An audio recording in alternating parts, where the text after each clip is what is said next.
आज हम स्टार्ट करेंगे डायमेंशनल एनालिसिस। फर्स्ट यूनिट जो है आपकी क्लास 11th की, उसका ये लास्ट चैप्टर होगा हमारे पास। इससे पहले जो है हमने फिजिकल वर्ल्ड के बारे में पढ़ा, डायमेंशनल और यूनिट्स के बारे में हमने चीज़ें की, सिग्निफिकेंट फिगर वगैरह सारी चीज़ें हम कर चुके हैं। आज बात करने जा रहे हैं डायमेंशनल एनालिसिस की। देखिए, फिजिकल क्वांटिटीज इनके बारे में हमने पढ़ा कि there are 7 basic physical quantities and 2 supplementary quantities and along them are loads of derived quantities. बहुत सारी हमारे पास क्या है, ड्राइव क्वांटिटीज हैं। तो ये जो फिजिकल क्वांटिटीज हैं उनका एक कैरेक्टरिस्टिक है जिसका क्या नाम दिया गया है, डायमेंशन। डायमेंशन बेसिकली क्या है, it is the characteristic of a physical quantity. अगर ये कैरेक्टरिस्टिक है तो फर्स्ट जो चीज यहां पर हमें जाननी है वो ये कि डायमेंशन फिर होता क्या है। तो देखिए, बेसिक क्वांटिटी,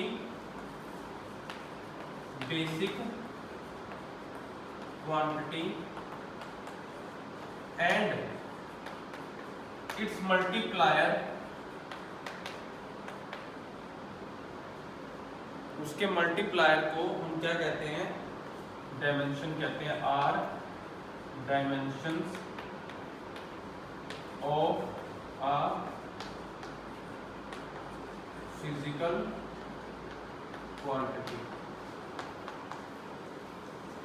किसी फिजिकल क्वांटिटी का अगर डायमेंशन निकालना हो तो क्या है, बेसिक क्वांटिटी और उसका मल्टीप्लायर। हो सकता है डेफिनेशन जो लिखी हुई है, जो बोर्ड पे मैंने लाइन लिखी है, उससे आपको ये चीज बिल्कुल भी समझ में ना आई हो कि डायमेंशन ये क्या है, नहीं आया, कॉम्प्लिकेटेड सा हो गया। बेसिक क्वांटिटी, उसका मल्टीप्लायर और फिर उसका फिजिकल क्वांटिटी। लेकिन जैसे ही हम अभी इसका एग्जांपल लेंगे तो आपको ये चीज अच्छे से क्लियर हो जाएगी। देखिए, फिजिकल क्वांटिटी आपने ले लिया एरिया, किसमें रिप्रेजेंट करते हो, एरिया में। बेसिक क्वांटिटी कौन सी है जिसमें एरिया रिप्रेजेंट किया जाता है, आपने लिखा लेंथ। एरिया इसी में तो होता है, लेंथ इनटू ब्रेथ जो भी होगा, लेकिन रहती क्या है, लेंथ ही तो है। मेजर तो आप उसको मीटर में ही करोगे। Basic quantity and its multiplier. Multiplier का मीनिंग क्या हुआ कि लेंथ एरिया में कितनी बार आएगी। एरिया का फॉर्मूला क्या होगा, लेंथ इनटू लेंथ, तो मल्टीप्लायर कितना हुआ, 2। तो ये है डायमेंशंस। एरिया को कैसे मेजर करते हो, किसमें, area is the physical quantity. तो दोबारा डेफिनेशन पढ़ रहा हूं मैं, देखिए, basic quantity and its multiplier are the dimensions of physical quantity. तो अब आपको समझ में आ गया होगा। और अब हम लिख भी कैसे दिखते हैं, हम ये भी लिख देते हैं कि एरिया के पास क्या है, एरिया के पास है 2 डायमेंशंस ऑफ लेंथ, ऐसे लिखा जा सकता है। सिमिलरली वॉल्यूम ले लीजिए, बेसिक क्वांटिटी क्या आएगी, अब आपको पता है, length into breadth into height, लेकिन सब में मीटर में ही मेजरमेंट होनी है तो वो क्या है, एक तरीके का डिस्टेंस ही है।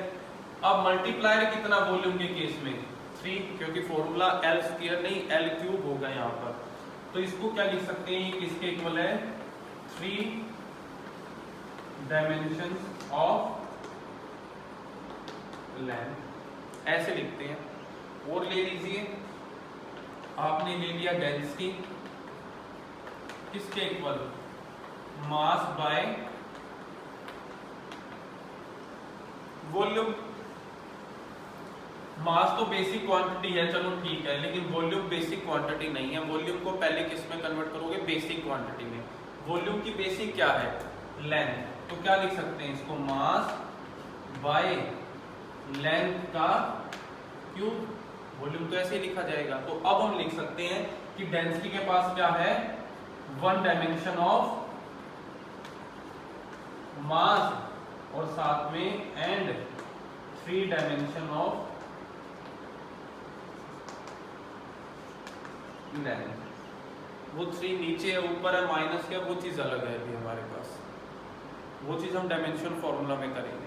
अभी आपको जो समझना है वो ये है कि किसी भी फिजिकल क्वांटिटी को जब उसकी बेसिक क्वांटिटी और उनके मल्टीप्लायर के साथ रिप्रेजेंट करें तो वो क्या होती है, उसकी डायमेंशंस होती हैं। तो अब आपको डायमेंशन आ गया समझ में कि डायमेंशन क्या है। डायमेंशन बेसिक क्वांटिटी और उसके मल्टीप्लायर का कॉम्बो है जो किसी फिजिकल क्वांटिटी को रिप्रेजेंट करता है। क्लियर ये चीज। अब नेक्स्ट टॉपिक,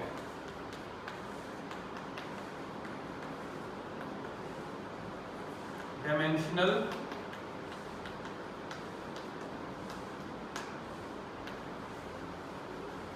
फॉर्मूला। ये चीज है समझने वाली जो आपके लिए इंपॉर्टेंट है, जो 11th 12th क्लास में और कंपटीशन जो आपके एग्जाम होते हैं उनमें एक क्वेश्चन श्योर माना जाता है कि इस टॉपिक में से आता ही आता है। डायमेंशन फॉर्मूला आपसे किसी ना किसी का पूछा जाएगा।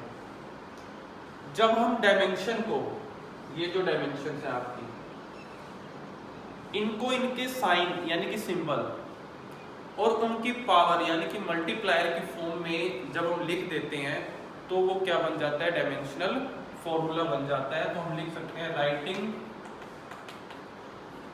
Dimension of a physical quantity with its sign and multiplier, तो वो क्या कहलाता है हमारे पास, डायमेंशन फॉर्मूला। कैसे, देख लीजिए, स्टार्टिंग से शुरू करते हैं। डायमेंशन फॉर्मूले से रिलेटेड ये कंसेप्ट समझने वाला है। अब आगे जो इस चैप्टर में पार्ट है, काम है सारा, वो डायमेंशन फॉर्मूले के बेस पे ही है। अगर आपको डायमेंशन फॉर्मूला का कंसेप्ट नहीं समझ में आया तो फिर इस चैप्टर का आगे आप कुछ भी काम नहीं कर पाओगे। देखो ध्यान से, डायमेंशन फॉर्मूला हमने क्या किया कि डायमेंशन को जब उसके सिंबल और उसकी मल्टीप्लायर के फॉर्म में लिखते हैं तो वो बन जाता है डायमेंशनल फॉर्मूला। एक एग्जांपल हम लेते हैं, मान लीजिए एरिया हमने लिया, फिजिकल क्वांटिटी, ठीक है। फॉर्मूला क्या कहलाता है इसका,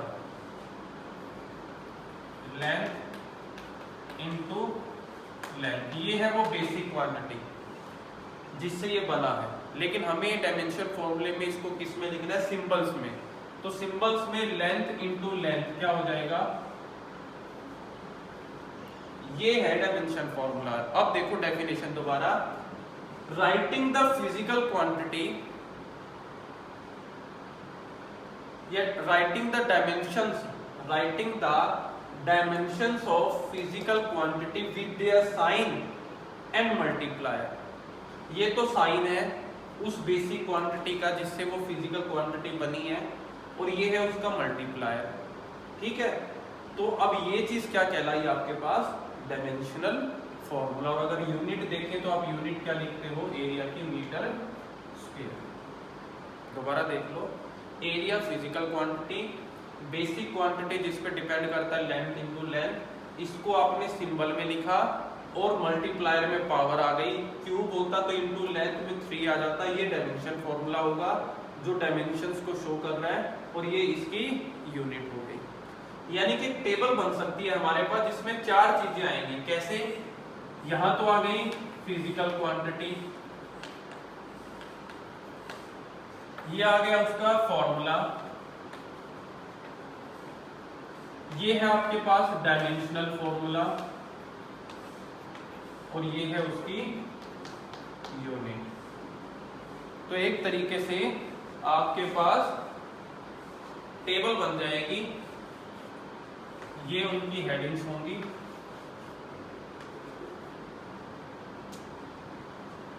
तो ये थी टर्म फर्स्ट हमारे पास।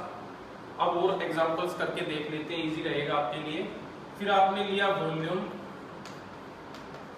कैसे लिखोगे, लेंथ इनटू लेंथ। तो फॉर्मूला क्या होगा, L का क्यूब, और यूनिट क्या होगी, मीटर क्यूब। क्लियर। और देखो, density mass by volume. m मास, तो मास का सिंबल क्या m, पावर मास की कुछ नहीं है, मास सिंपल लिखा हुआ है, स्क्वायर क्यूब नहीं है, 2 बार मल्टीप्लाई नहीं है तो m लिख दिया, अपॉन में वॉल्यूम, वॉल्यूम का डायमेंशन फॉर्मूला क्या आ चुका है ऑलरेडी L3, उसको नीचे लिख लीजिए। लेकिन ये याद रखना डायमेंशन फॉर्मूले को जो है हम एक ही लाइन में शो करते हैं, ऐसे नहीं लिखते फ्रैक्शन फॉर्म में। तो आप सिंपली क्या करोगे, इसको L को ऊपर ले आओगे तो ये हो जाएगा m L की पावर -3। क्लियर, ऐसे लिखना है आपने एक लाइन में। यूनिट क्या होगी डेंसिटी की, किलोग्राम पर मीटर क्यूब। क्लियर यहां तक। और देख लीजिए वेलोसिटी, डिस्टेंस बाय टाइम या displacement by time, distance by time, distance को मेजर करते हैं लेंथ में, और डिस्टेंस एक ही बार है तो लेंथ हो गई L, अपॉन में टाइम भी एक ही बार है तो उसकी बेसिक क्वांटिटी है T, और आपको बताया कि इसको हम ऐसे ना लिख के कैसे लिखते हैं L T - 1, ये आ गया आपके पास। तो अब इसका यूनिट क्या होगा, मीटर पर सेकंड। और देखिए एक्सीलरेशन, ये बेसिक है जो मैं आपको करा रहा हूं, इनको तो आप डायरेक्ट यूज कर सकते हो आगे। एक्सीलरेशन क्या होता है, change in velocity by time, तो यानी कि एक तरीके से वेलोसिटी बाय टाइम। वेलोसिटी का आपने अभी किया डायमेंशन, क्या आया LT, यानी कि LT - 1, और इसके डिवाइडेड में एक T और ये ऊपर आएगा तो ये भी माइनस का हो जाएगा, तो ये फॉर्मूला हो जाएगा LT - 2, और यूनिट क्या है, मीटर पर सेकंड स्क्वायर आपके पास। ठीक है, और फोर्स क्या होता है, मास इनटू एक्सीलरेशन। मास का तो आपको सिंपल पता है क्या होगा m, एक्सीलरेशन का डायमेंशन फॉर्मूला भी निकाला है, उसको मल्टीप्लाई कर दीजिए LT - 2, तो क्या होगा फोर्स का m1 L1 T - 2, और फोर्स की यूनिट क्या हुई, इसके अकॉर्डिंग देखें तो यूनिट बनती है किलोग्राम मीटर पर सेकंड स्क्वायर, लेकिन आपको पता है हम क्या लिखते हैं फोर्स की यूनिट न्यूटन, कोई भी लिख सकते हो आप दोनों में से। नेक्स्ट देख लेते हैं वर्क क्या हुआ, फोर्स इनटू डिस्प्लेसमेंट, डिस्प्लेसमेंट यानी कि लेंथ L, और फोर्स का डायमेंशन फॉर्मूला ये आ गया, इसमें आपने एक लेंथ और जोड़ दी, मल्टीप्लाई में है, बेस सेम हो तो पावर ऐड हो जाती है, तो ये क्या हो जाएगा m L2 T - 2। तो वर्क का क्या है, वैसे तो फॉर्मूला इसके अकॉर्डिंग जो बनेगा वो तो होगा किलोग्राम मीटर स्क्वायर पर सेकंड स्क्वायर, लेकिन वैसे आपको पता है वर्क को किस में मेजर करते हैं, हम जूल में मेजर करते हैं। चीज हो रही है क्लियर, कैसे हमने एक टेबल बना ली कि किसी भी फिजिकल क्वांटिटी का। लेकिन हाँ, इस टेबल से एक चीज देखो क्लियर हो गई, अगर आपको किसी का डायमेंशनल फॉर्मूला निकालना है तो आपको सबसे पहले उसका फिजिकल फॉर्मूला ये पता होना चाहिए। अगर मैं कहूँ पावर का डायमेंशन फॉर्मूला क्या होगा, पावर का आपको सिंपल फॉर्मूला याद नहीं है तो आप डायमेंशन फॉर्मूला फिर उसका नहीं निकाल सकते। To do form a dimensional formula we must know first the physical formula of that quantity. तो इसी तरीके से आप निकाल सकते हो। और भी बड़ी सारी हैं, पावर है, एनर्जी है, मोमेंटम है, कुछ कॉन्स्टेंट्स भी हैं हमारे पास। कॉन्स्टेंट्स देखो, कॉन्स्टेंट दो तरीके के होते हैं, रब कर रहा हूँ मैं इस टेबल को। ये टेबल 11th क्लास की जो आपकी एनसीईआरटी है उसमें बहुत डिटेल में, यानी कि बहुत सारे, ये तो हमने 5 साल डिस्कस किए हैं, वहाँ 2 या 3 पेजेस पे सिर्फ डायमेंशन फॉर्मूलेज हैं आपके पास। आपने वहाँ से क्या कर लेना है, उनको याद कर लेना है। याद जनरली जो बेसिक जो ज़्यादा यूज होने वाले हैं वो आपने याद कर ही लेने, आपने ऐसे निकालना आपको आना चाहिए। बाकी अगर कोई यूज होगा तो हम वहाँ से देख के उसमें से लिख लेंगे। कांस्टेंट की हम बात कर रहे हैं। देखो कांस्टेंट दो तरीके के हो जाते हैं हमारे पास, एक तो वो जिनकी यूनिट नहीं होती और एक वो जिनकी यूनिट्स होती हैं। कैसे? एक तो कांस्टेंट आ जाता है, जैसे नंबर है आपके 1 2 3 4 5 6, ये भी कांस्टेंट ही है, पर ये तो सारे डायमेंशन लेस है। लेकिन कुछ कांस्टेंट फिजिक्स में ऐसे होते हैं जो डायमेंशन लेस नहीं होते, उनकी डायमेंशन होती है। एक एग्जांपल मैं करके दिखाऊंगा आपको, उसका हम डायमेंशन फॉर्मूला निकाल के देखेंगे। बाकी एक आपको जो बुक है आपकी उसमें काफी सारे मिल ही जाएंगे।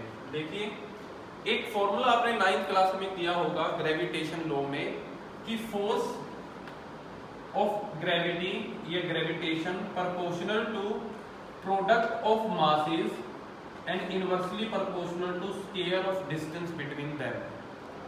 अब आपने प्रोपोर्शनलिटी हटाई और हटा के कांस्टेंट लगाया था m1 m2 bye r square, constant क्या था g। अब ये जो कांस्टेंट है, कहने को तो कांस्टेंट है क्योंकि प्रोपोर्शनलिटी हटाने के लिए यूज किया गया है, लेकिन इसकी अपनी यूनिट और अपना डायमेंशन फॉर्मूला होता है। तो इसलिए हम इसका डायमेंशन फॉर्मूला निकाल के दिखा देते हैं। कैसे निकालेंगे?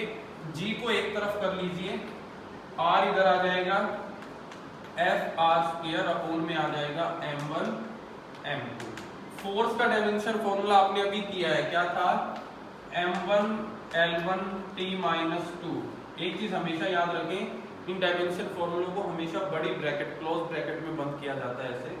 r स्क्वायर, r है लेंथ, लेंथ का स्क्वायर यानी कि l, अपॉन में mm मास, इसको भी m से रिप्रेजेंट, इसको भी m से, तो वो क्या हो जाएगा? m2। अब देखिए, ये 2 ऊपर आके माइनस का हो जाएगा, माइनस का 2 प्लस का 1, तो क्या हो गया? माइनस का 1। L1 L2 L3 t minus 2। तो ये आपके पास क्या आ गया? डायमेंशन फॉर्मूला आ गया किसका? ग्रेविटेशनल कांस्टेंट का। और अगर यूनिट निकालनी हो तो वो यहां से आ जाएगी, फोर्स की यूनिट न्यूटन, डिस्टेंस का स्क्वायर मीटर स्क्वायर, अपॉन में क्या है?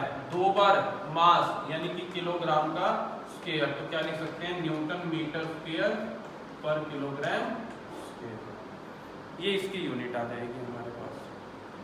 ठीक है, तो डायमेंशन फॉर्मूला आपको आ गया समझ में कि कैसे निकाला जाता है। तो आप बेसिक जो है 15-20 स्टार्टिंग में निकालोगे, जो बेसिक क्वांटिटी है, फिर उनको याद भी रख लोगे। ठीक है, यूज क्या है इस डायमेंशन फॉर्मूला जो हमने किया, ये इनका यूज क्या है हमारे पास? देखो, पहला यूज, डायमेंशन फॉर्मूले से हमें ये पता लगता है कि कौन सी क्वांटिटी तो डायरेक्टली अफेक्ट करती है हमें, और कौन सी क्वांटिटी हमें इनवर्सली अफेक्ट करती है। कैसे पता लगता है?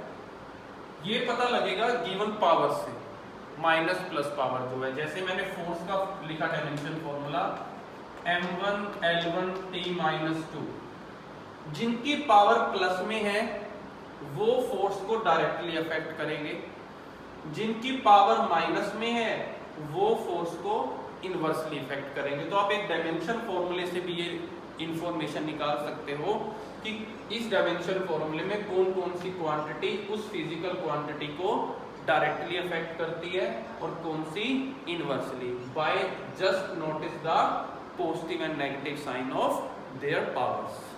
क्लियर? दूसरा यूज जो इंपॉर्टेंट है हमारे पास वो ये कि डायमेंशन फॉर्मूला हमें ये बताता है कि इसमें कौन सी क्वांटिटी ज्यादा इफेक्टिव है, किसका ज्यादा रोल है इस फॉर्मूले में। वो कैसे पता लगेगा? वो भी पता लगेगा किसी की पावर देखने से। जैसे मान लेते हैं कोई क्वांटिटी है x और उसका डायमेंशन फॉर्मूला है m1 l2, मान लीजिए कोई भी, हमने अपनी तरफ से एज्यूम किया। हमें कैसे पता कि m और l में से ज्यादा इफेक्टिव कौन है? तो सिंपली पता लगेगा पावर से, जिसकी ज्यादा पावर उतना ज्यादा इफेक्टिव। कैसे? क्योंकि अगर आप m को ट्वाइस करोगे, डबल करोगे पहले से, तो ये 1 था 2 ही हुआ, तो x की वैल्यू डबल ही होगी। लेकिन अगर l को ट्वाइस करोगे तो ये 2 से क्या हो जाएगा? 4 हो जाएगा। ज्यादा उसको, इसको डबल करने से ज्यादा अमाउंट का इंक्रीमेंट हो रहा है, इसको डबल करने से कम अमाउंट में इंक्रीमेंट हो रहा है। क्यों? क्योंकि इसकी ऑलरेडी पावर क्या है? ज्यादा है। ठीक है ना, इसकी तो ऑलरेडी पावर ज्यादा, अगर इसकी यहाँ पर 4 होती तो और ज्यादा इफेक्ट हो जाता। 4 का डबल करते, इसको यहाँ पे 4 की जगह 4l लिखते पावर 4 थी वो 16 में कन्वर्ट हो जाता, इस पे और ज़्यादा इफेक्ट पड़ता। तो हमें कैसे पता कौन सी टर्म ज़्यादा इफेक्ट डालती है, तो किससे पता लगेगा, उसकी पावर से। जितनी ज़्यादा पावर उतना ज़्यादा उसका क्या होगा, इफेक्ट होगा। तो ये चीज़ें थी कुछ डायमेंशन फॉर्मूले से रिलेटेड। एप्लीकेशंस है हमारे पास डायमेंशन फॉर्मूला की, डायमेंशन एनालिसिस जिसे आप कहते हो। 3 एप्लीकेशन बेसिकली हम करेंगे। पहली एप्लीकेशन में हम कन्वर्ट करेंगे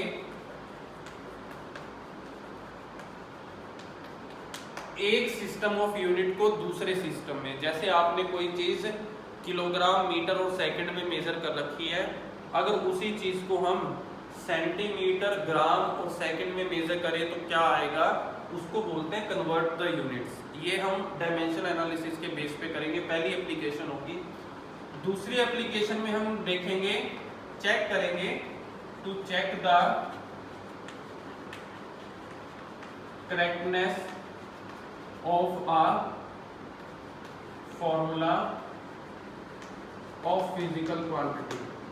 किसी फिजिकल क्वांटिटी के फॉर्मूले की करेक्टनेस चेक करेंगे कि आपको मैं बोल दूं भाई इस चीज का ये फॉर्मूला है, डेरिवेशन आपने कहीं उसका देखा नहीं, कभी पहली बार आपने वो चीज सुनी है, आपको कैसे पता कि वो जो बोला गया है वो सही है या नहीं है। तो ये चीज भी हम चेक कर सकते हैं कि वो सही है नहीं है, किसके बेस से, डायमेंशनल फॉर्मूले के बेस से। और तीसरा जो एप्लीकेशन है वो क्या है, टू ड्राइव अ फॉर्मूला। आप खुद भी एक फॉर्मूला बना सकते हो अगर आपको ये बता दिया जाए कि कोई फिजिकल क्वांटिटी किन किन चीजों पे डिपेंड करती है, तो आप उसकी हेल्प से, उस इंफॉर्मेशन की हेल्प से खुद भी क्या कर सकते हो कि फॉर्मूला बना सकते हो। तो ये था हमारे पास डायमेंशनल एनालिसिस के पार्ट्स। नेक्स्ट वीडियो में हम एक एक मेथड करना शुरू करेंगे विद एग्जांपल्स।